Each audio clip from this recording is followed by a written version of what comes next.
నిలబెట్టుకోవాలి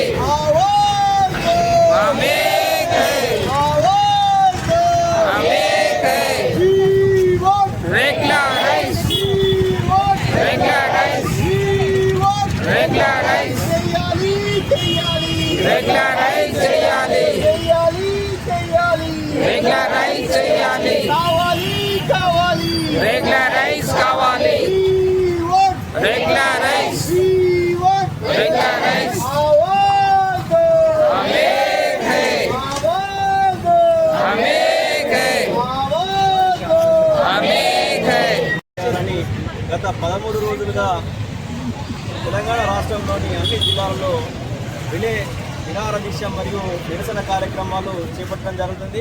అందులో భాగంగా నిర్మల్ జిల్లాలో ఈరోజు వంట వార్పు కార్యక్రమాన్ని సమగ్ర శిక్షణ పనిచేస్తున్న ఉద్యోగులందరూ కూడా తమ కుటుంబాలతో కలిసి పిల్లలతో కూడా మరి రోడ్డుపైనే వంట చేసి రోడ్డుపైనే భోజనం చేయడం జరుగుతుంది.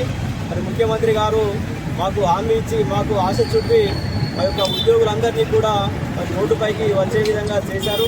కావున మరి కేజీబీలలో కానీ తర్వాత పాఠశాలలో కానీ ఐఆర్సీలో చదువుతున్నటువంటి విద్యార్థులు ఇప్పుడు రోడ్డుపైకి వచ్చే పరిస్థితి కూడా త్వరలో రాబోతుంది.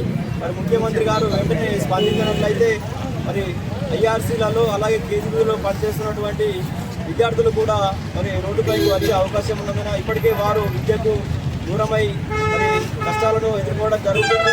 ప్రభుత్వం వెంటనే స్పందించి మాకు ఇచ్చిన హామీ మేరకు ముఖ్యమంత్రి గారు సమగ్ర శిక్షణలో పనిచేస్తున్న ఉద్యోగులందరినీ కూడా మరి బేషరతుగా రెగ్యులరైజ్ చేయాలని మా అందరినీ కూడా విద్యా వ్యవస్థలో విలీనం చేసి పే స్కేల్ అమలు చేయాలని చెప్పేసి ఈ సందర్భంగా మేము డిమాండ్ చేస్తూ ఉన్నాము. మా యొక్క ఈ డిమాండ్స్ అన్నింటినీ కూడా ప్రభుత్వం నెరవేర్చే వరకు మా యొక్క సమ్మెను ఇంకా ఉధృతం చేస్తామని ఈ సందర్భంగా తెలియజేస్తున్నాం.